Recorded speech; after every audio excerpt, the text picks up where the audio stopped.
Chapter 1. She laughed at my love. I used to believe love was built on patience.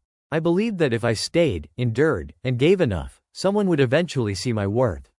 That belief kept me standing beside Lena's shoe for 7 long years, watching her rise while I slowly disappeared. "I'll be late tonight," Lena said, adjusting her suit jacket without looking at me. "Bored dinner?" I nodded. "Again?" She sighed. "You know how busy I am. Don't start." I swallowed my words. I always did. When we met, she was a struggling manager with big dreams and empty pockets. I was the one who paid rent when her startup nearly failed. I cooked, waited, listened. I told myself her coldness was just stress. Success would soften her. Love would return. It didn't. Now she was a famous CEO, and I was her shadow. That night, she came home past midnight. I was still awake, sitting on the couch. "You didn't eat," I said. "I already did," she replied, loosening her heels. "With the team? With Evan?" I asked quietly. She froze for half a second. Then she laughed. "So what if it was?" she said. "He's my assistant. Stop acting jealous." "I'm not jealous," I said. "I just feel like you're drifting away." She turned to me, eyes sharp. "You're overthinking again. Honestly, it's exhausting." That word hurt more than shouting. "Lena," I said, standing up. "We're getting married in 3 months. Shouldn't we talk about things like this?" She scoffed. "Marriage isn't going to change who I work with." "That's not what I meant." "Then what do you mean?" she snapped. "Do you want me to give up my career to make you feel secure?" "No," I said quickly. "I just want to feel like I matter." She stared at me, then laughed again, softer this time, like I was a child. "You matter," she said. "Just not in the way you think." I felt something crack inside my chest. "What does that mean?" I asked. "It means," she said, grabbing her phone, "that love doesn't need constant proof. If you were confident, you wouldn't need reassurance." I wanted to tell her confidence didn't grow in silence. It grew in warmth. But I stayed quiet. She walked toward the bedroom, then paused. "Oh," she added casually, "Evan will be handling most wedding details from now on." "I don't have time." I blinked. "Why him?" She turned, clearly annoyed. "Because he's efficient. Don't read into it." "I'm your fiancé," I said. "Shouldn't I be involved?" She looked at me like I'd said something foolish. "This is exactly what I mean," she said. "You're being small again." Small. That word settled deep. After she shut the door, I stood alone in the living room, surrounded by furniture I chose, lights I paid for, memories I held alone. I wondered when I became an inconvenience in my own relationship. Later that night, my phone buzzed.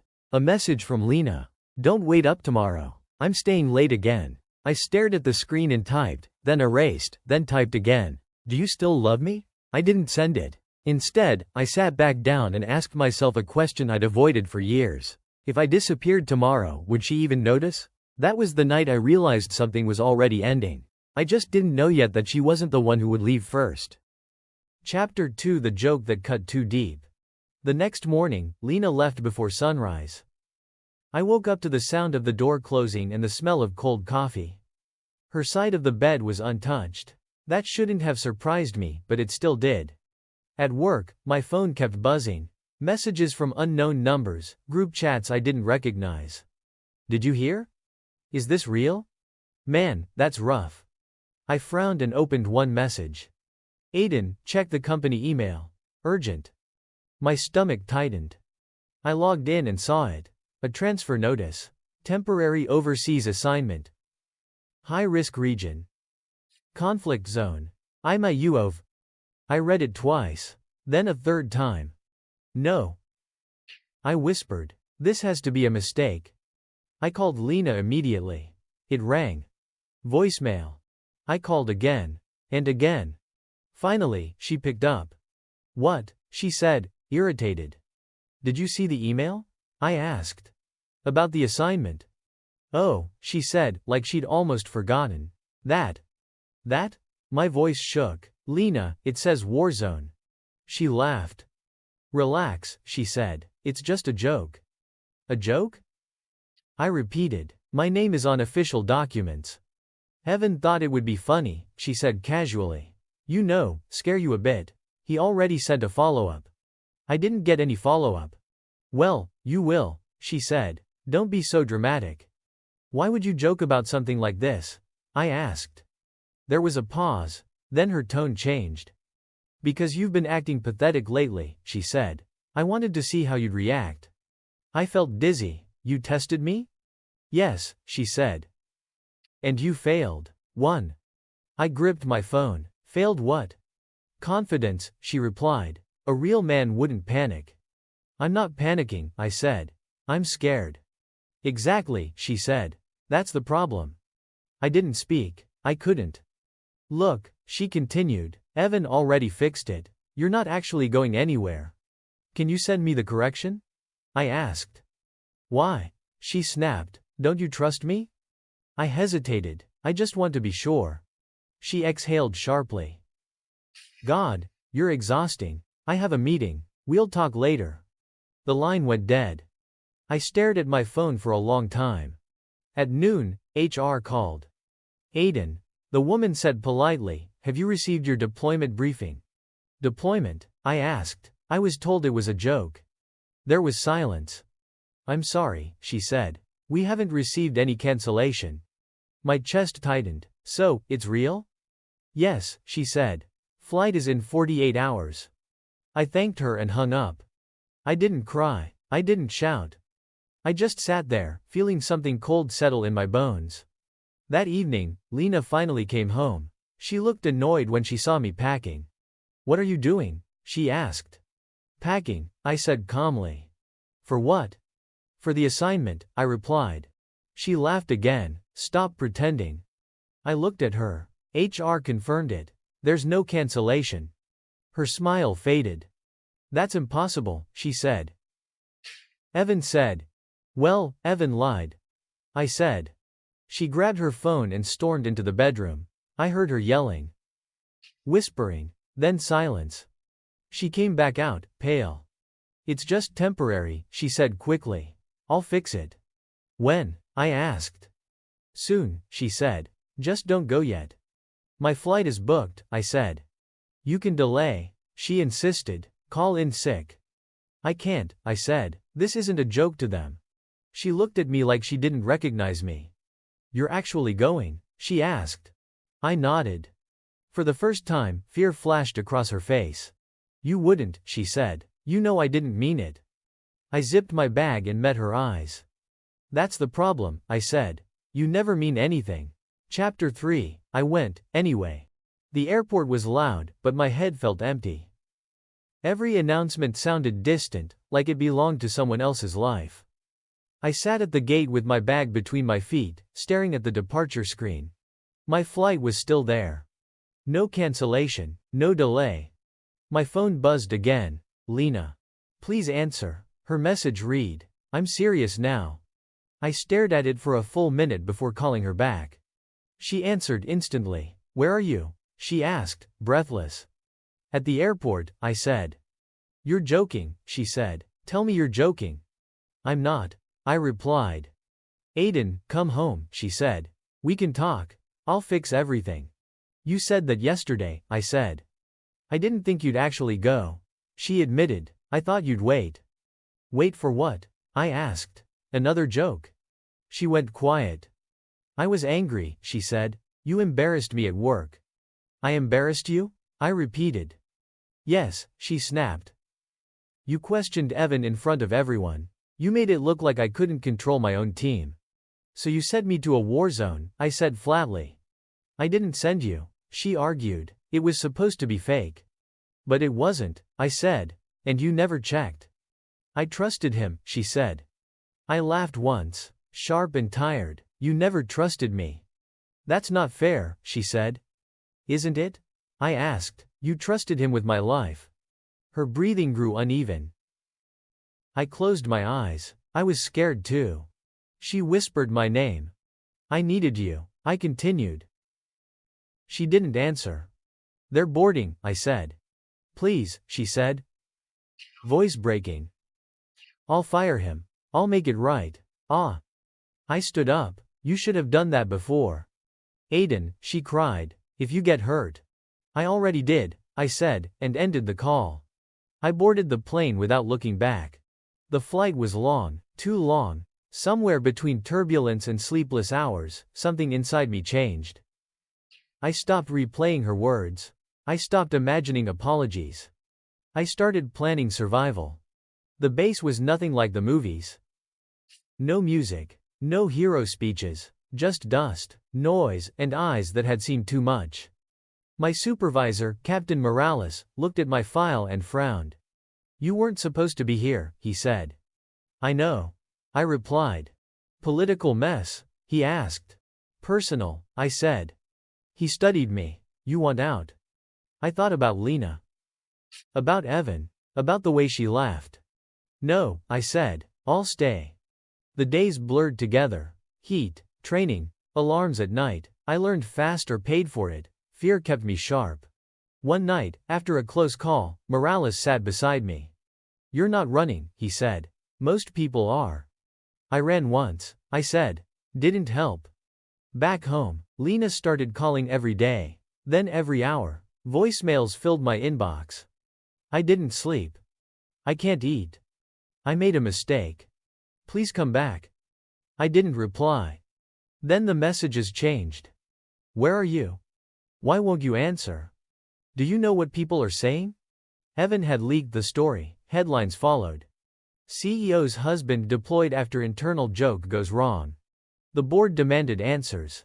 Lena said one last message. "They're blaming me," she wrote. "I could lose everything."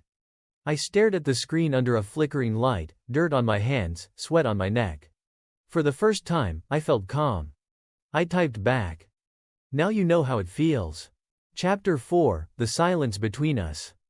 The desert nights were colder than I expected. The heat vanished fast, leaving silence so thick it pressed against my ears.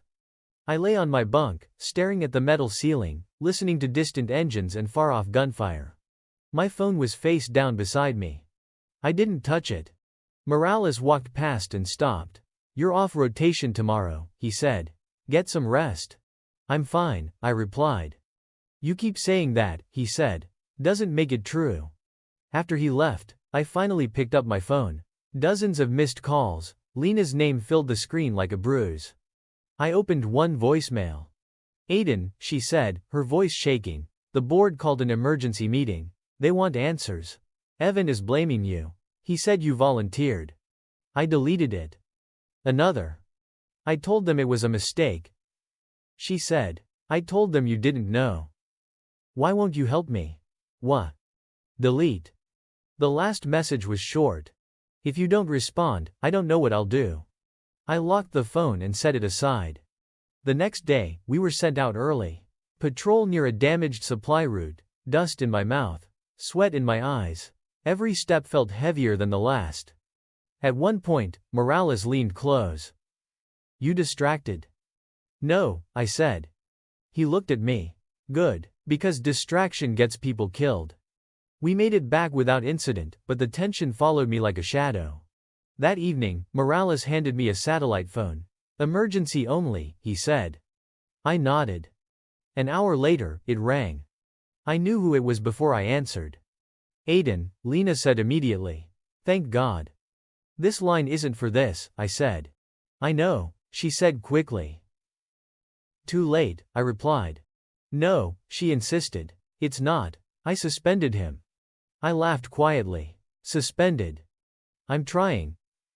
She said. "You won't even give me a chance." "See? I gave you years," I said. "You didn't notice."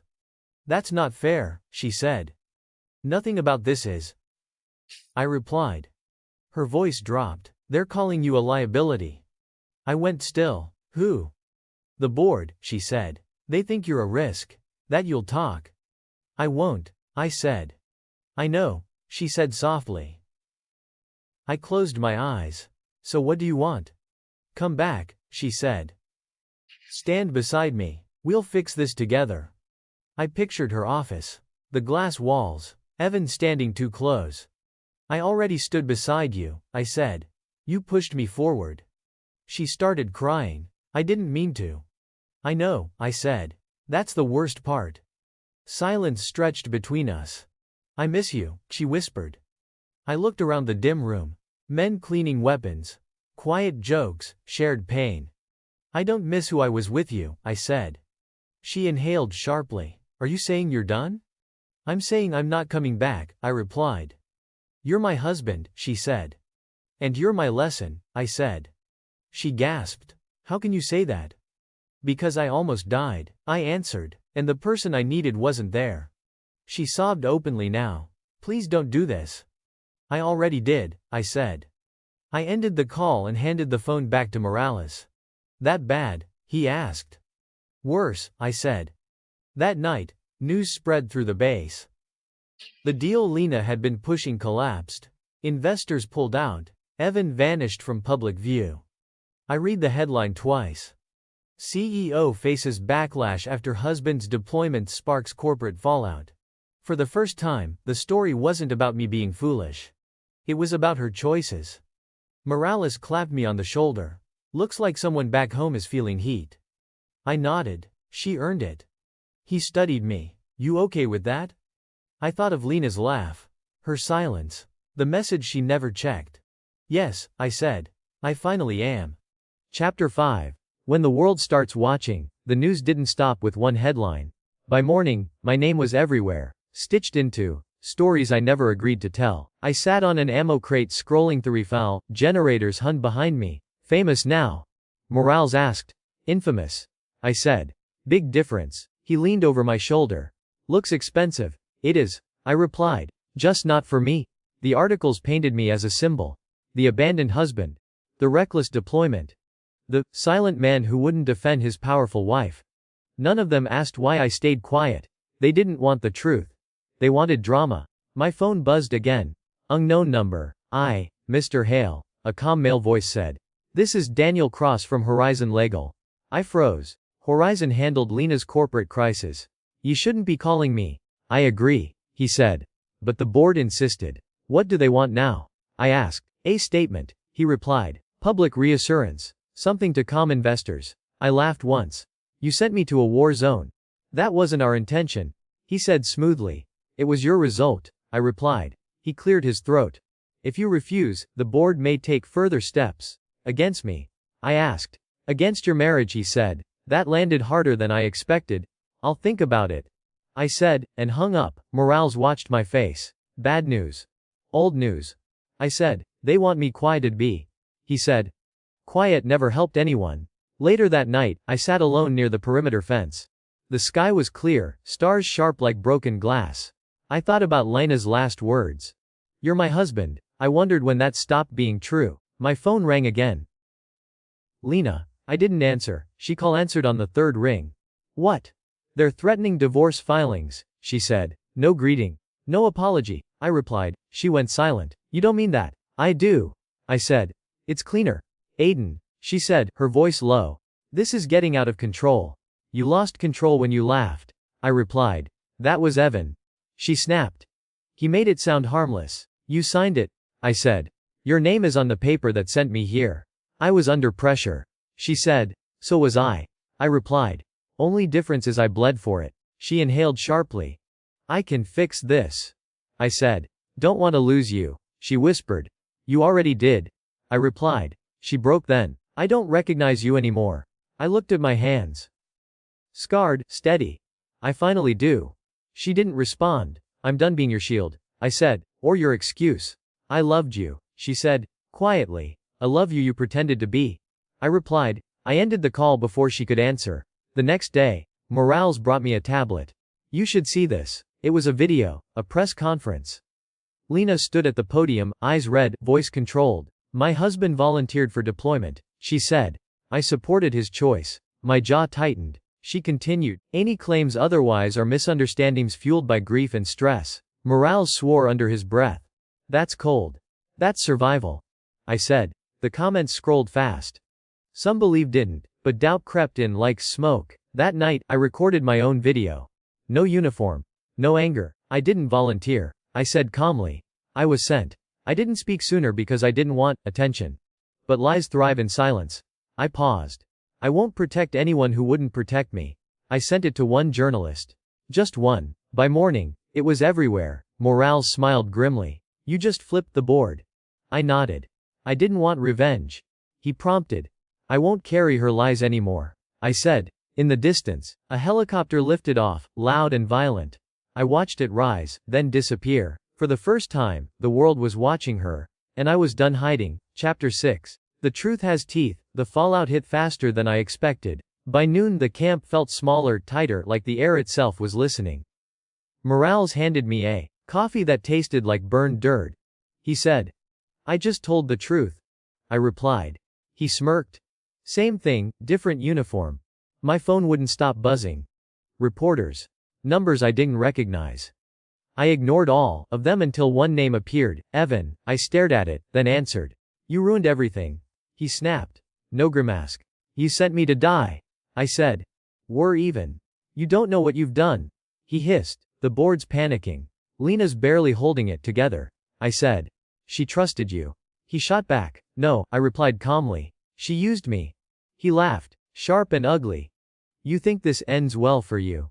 You're nothing without her name." I smiled. He couldn't see it but I felt it. "Watch me." He hung up. Morales raised an eyebrow. "That sounded Pers wanted my place." I said.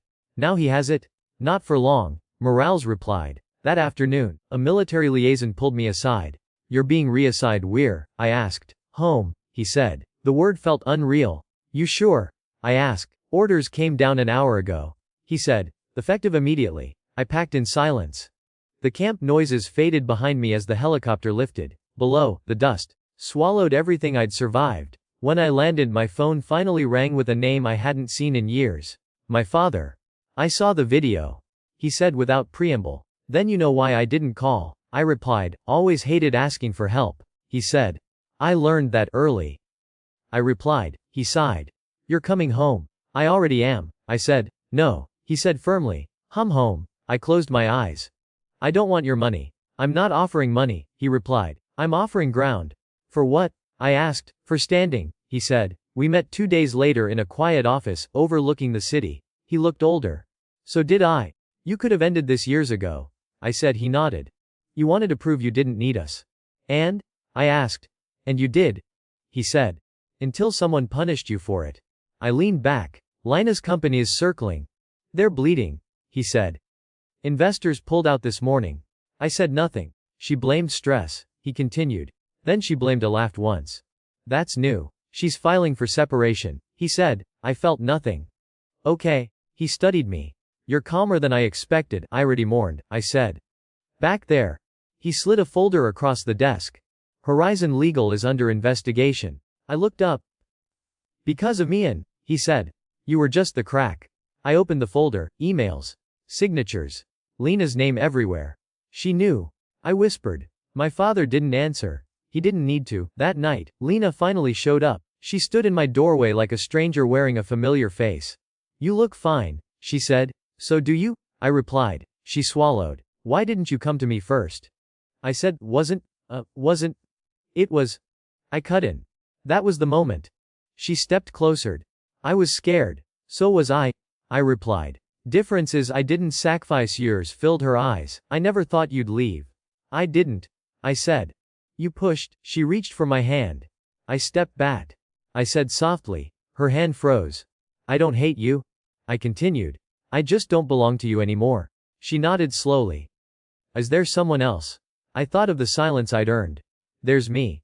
She left without another word. I locked the door behind her and leaned against it, breathing. The truth had teeth. And it wasn't done biting yet. Chapter 7. When the masks fall. The silence after Lena left didn't feel empty. It felt earned. I stayed by the door longer than I needed to, my forehead resting against the wood. My phone buzzed again. I already knew who it was before I looked. My father. "She's panicking," he said. "She should be," I replied. "The board scheduled an emergency meeting," he continued. "They want you there." "I don't work for her company," I said. "You built half of it," he replied. "They know that now." I exhaled slowly. "I'll come." The building hadn't changed, but everything else had. Faces turned when I entered the boardroom. Whispers followed me like shadows. He even sat at the far end of the table. He didn't look confident anymore. He looked trapped. Lena sat beside him, eyes down, hands folded too tight. One of the directors cleared his throat. "Thank you for coming." "I didn't come to talk," I said. "I came to listen." Evan scoffed. "Don't play noble now." I met his eyes. "Don't play anything. You're bad at it." Murmurs spread. A woman across the table slid a tablet forward. "We've reviewed the communications." Avon stiffened. "You said those are internal." "They were," she replied. "Until they weren't." Lena finally looked at me. "You leaked them." "No," I said. The director continued. "The falsified deployment request. The offshore accounts. The conflict of interest." Evan stood. "This is a setup. Sit down. You all benefited," he shouted. "Don't pretend you're clean." The room froze. I leaned forward. "They're not pretending." That did it. Security stepped in. Evan was escorted out, shouting my name like it was a curse. When the door closed, the roomman turned to Lena. "As acting CEO, your judgment is under review." Lena swallowed. "I understand." She glanced at me. "I didn't know about the accounts. I spoke before anyone else could." "You knew enough." Her shoulders sagged. The meeting ended without applause. Without resolution. Just consequences. Outside, Lena caught up to me by the elevators. "Say something," she pleaded. "I already did," I replied. She shook her head. "I meant about us." "There is no us," I said. Her voice cracked. "You loved me. I loved who I thought you were," I said. "That person wouldn't have laughed." She flinched like I'd struck her. "I made a mistake," she whispered. "Yes," I agreed. "You did." The elevator doors opened. I stepped inside alone. That night the video surged again. New clips. Old messages. Evan's name trended beside. Words like fraud and exile. I turned off my phone. The next morning, I met Morales for coffee. "You look lighter," he said. "I feel quieter," I replied. He nodded. "That's heavier than it sounds." My father joined us later. He placed a folder on the table. "Horizon is finished," he said. "Lina resigned this morning." I stared at the folder but didn't open it. "What do you want from me?" He studied me carefully. "What do you want from yourself?" I thought of the camp. "The dust, the scything, that's mine," I said. He smiled faintly. "Then don't borrow it." I stood. "I'm leaving the city." Morales raised his cup. "Figures?" My father asked. "Somewhere honest," I said. That evening, Lena sent one last message. "I'm sorry. I hope you forgive me someday." I typed a reply, then deleted it. Forgiveness wasn't a message. It was a distance. I booked a flight under my own name. No assistants. No handlers. As the plane lifted, the city shrank into lights and lines. For the first time, I wasn't running, I was choosing. And whatever came next wouldn't belong to anyone else. Chapter 8. I didn't look back. The town by the coast didn't know my name. And that was the point. I rented a small place above a bakery. Every morning, the smell of bread reached my window before the sun did. No alerts. No board meetings. No apologies waiting to be answered. For the first week, I slept more than I talked. On the 8th day, I found work. "You've done logistics?" the owner asked. Squinting at my resume, "I've managed chaos," I said. "That'll do." The work was simple. Real. Boxes in, boxes out. Numbers that meant something because people depended on them, not because they looked good in reports.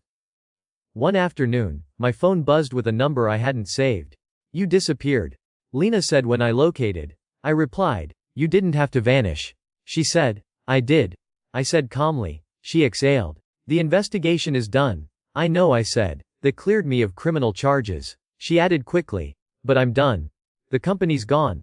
"I heard," I replied. Silence stretched between us. Kate. Moment I laughed. "I know," I said. "You don't?" She said. "It's louder now." "I didn't call to punish you," she continued. "I called to tell you I'm sorry. Without conditions." I leaned against the window, watching people pass below. "Thank you, that's it?" she asked. "That's all I have," I replied. Her voice wavered. "Do you ever miss me?" I thought of who I was before. Of who I became. I missed the version of me that needed you, Ice. She didn't answer. "Take care of yourself," I added. "You too," she whispered. The call ended without drama. Weeks passed. Then months. I learned the rhythm of the place. The regular customers. The sound of waves at night. I started running again, not to escape, but because my body wanted to move. One morning, Morales showed up. "You look normal," he said, grinning. "I worked hard for that," I replied. We sat outside the bakery with coffee between asked. "You ever regret it?" he asked. "Going?" I shook my head. "Staying would have destroyed me." He nodded. "You saved yourself." "Maybe," I said. "Or maybe I just stopped lying." He left before sunset. That night, my father called. I'm proud of you, he said. For what? I asked. For choosing peace over proof. He replied. I smiled. That might be the first time we agree. I transferred the trust. He continued. It's yours when you want it. I don't want it. I said. Ever? Not right now. I replied. Maybe never. He laughed softly. You finally sound free. After the call, I walked to the shore. The water was cold. The sky clear. I remembered the man who boarded a plane because no one stopped him. I remembered the silence that followed. I understood it now. Silence isn't emptiness. It's space. Space to choose. Months later, an article appeared online. Former CEO starts new life abroad after scandal. My name wasn't mentioned. I closed the page. On my birthday, the bakery owner handed me a small box. Open it, he said. Inside was a key. What's this? I asked. The place next door, he said. I'm retiring. I stared at him. You don't run, he said. You show up, da. I laughed, surprised by the sting in my eyes. That night, I stood alone in the empty shop. Lights off. Ocean humming nearby. I didn't think about revenge. I didn't think about her. I thought about tomorrow. And for the first time in a long time, that was enough.